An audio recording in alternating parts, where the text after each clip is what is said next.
Hello friends, ये है solid sphere coordinate geometry का एक क्वेश्चन मैथ्स का BSc second semester. Okay, a plane passes through a fixed point a comma b comma c. Show that the locus of foot of perpendicular to it from the origin is the sphere x square plus y square plus z square minus ax minus by minus cz is equal to 0.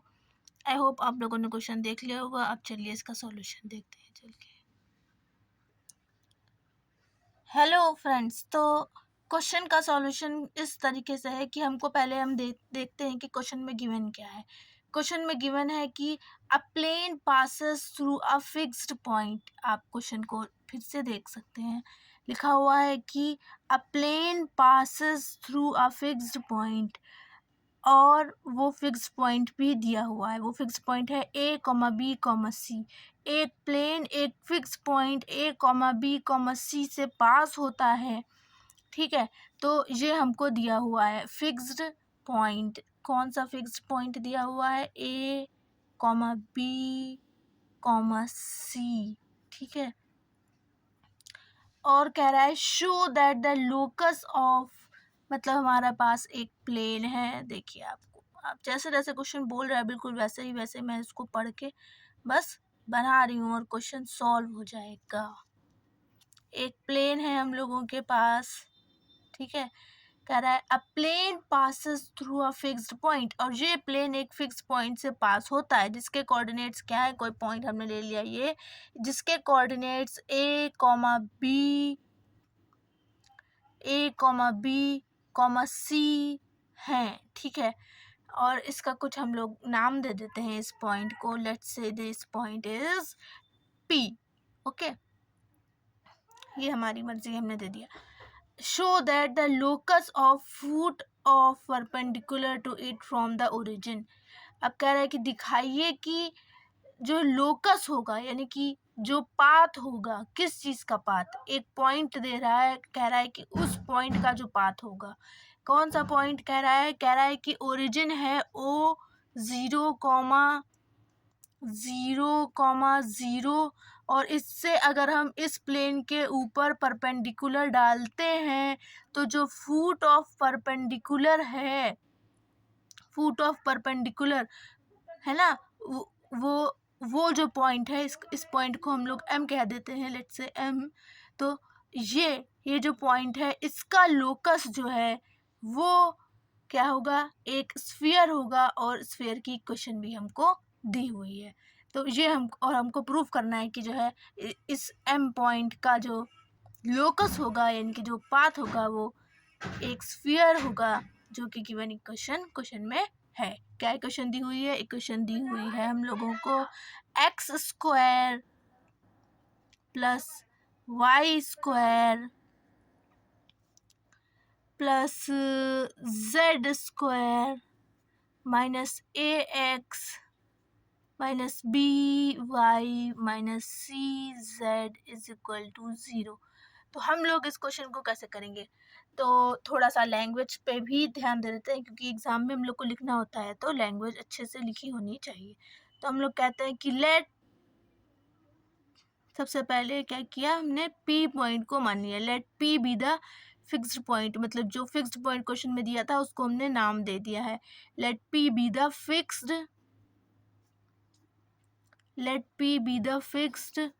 Point.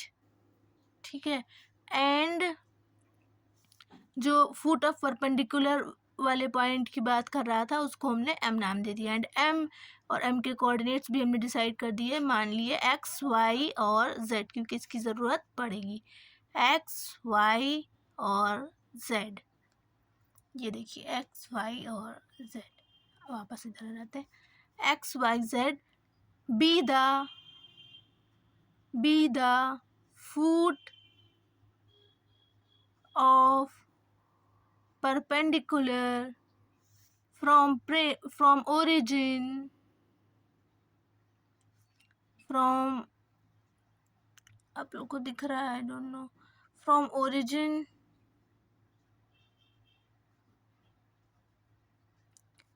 To from origin to plane.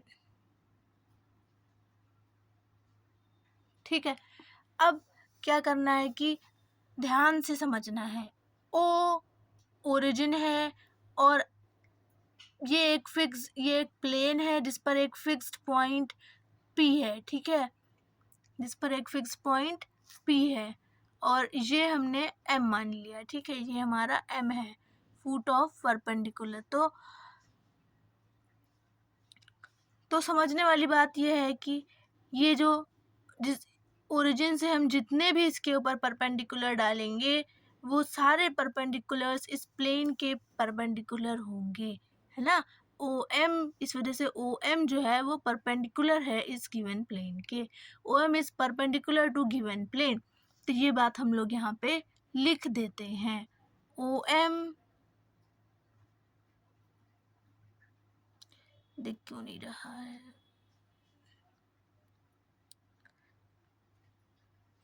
OM is perpendicular to given plane। OM given perpendicular के क्या given plane के perpendicular है। ठीक है, तो MP जो होगी, MP line, ध्यान से देखिए, MP लाइन वो प्लेन में है तो वो लाइन भी OM के साथ कैसी होगी, परपेंडिकुलर होगी। तो OM is perpendicular to every line lying in this plane. इस प्लेन में आने वाली हर लाइन के साथ वो परपेंडिकुलर होगा। OM is perpendicular, OM is perpendicular to every line lying in this plane, lying in this plane।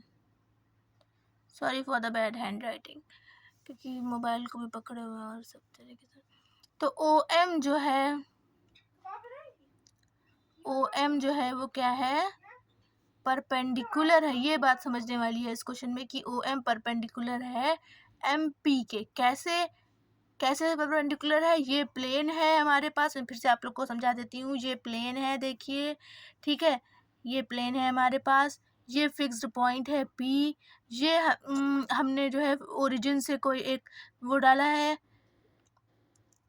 Perpendicular, और ये उस परपेंडिकुलर का फुट है। ठीक है, इनकी पैर है वाला पॉइंट है M।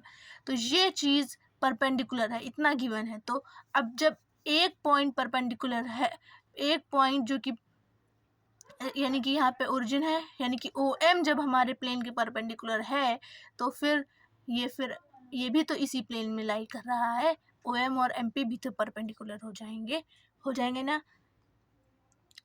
अब हम लोग क्या करेंगे, नाउ हम लोग परपेंडिकुलरिटी की कंडीशन का यूज़ करेंगे। अब हम लोग डायरेक्शन रेशियोज निकालेंगे OM के और PM के डायरेक्शन रेशियोज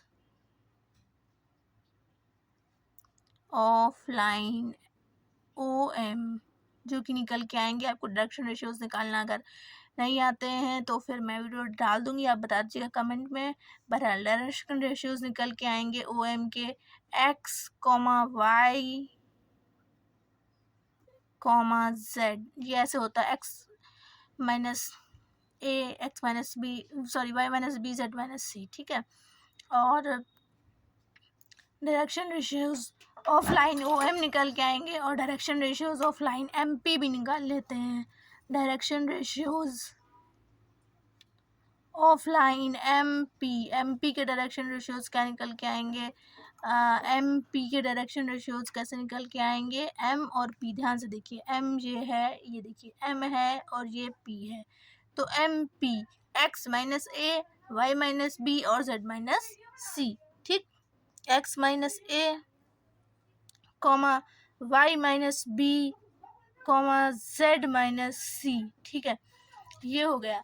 अब क्योंकि ये दोनों आपस में परपेंडिकुलर हैं, तो हमको पता है जब दो लाइंस आपस में परपेंडिकुलर होती हैं तो उनके डायरेक्शन रेशियोज़ के बीच में क्या कंडीशंस होती है कि अगर एक के डायरेक्शन रेशियोज़ एक लाइन L1 के A1 B1 C1 और दूसरी लाइन के direction ratios A2 B2 C2 हैं, तो A1 A2 और प्लस B1 B2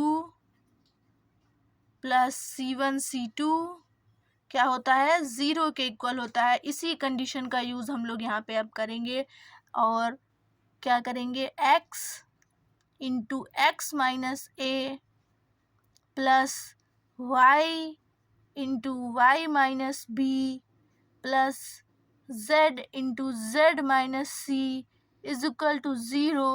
अब और सॉल्व करते हैं, x square minus x a plus y square minus b y plus z square minus C Z is equal to 0। अब इसको properly arrange कर लेते हैं, x square plus y square plus z square minus a x minus b y minus C Z is equal to 0। और अब आपको क्या लगता है, ये एक स्फीयर की कंडीशन इक्वेशन आ गई या नहीं आ गई? आ गई, बिल्कुल आ गई, क्योंकि इसमें जो है एक्स वाई और वाई जेड और जेड एक्स करके कोई भी सेकेंड डिग्री का वो टर्म नहीं प्रेजेंट है। और ये हमारी जो हमको इक्वेशन क्वेश्चन में दी हुई है वही एकदम इक्वेशन है। तो हमने प्रूव कर दिया कि हमारे जो फूट होगा, फूट कौन होगा, एम, पॉइंट एम, उसका जो पाथ होगा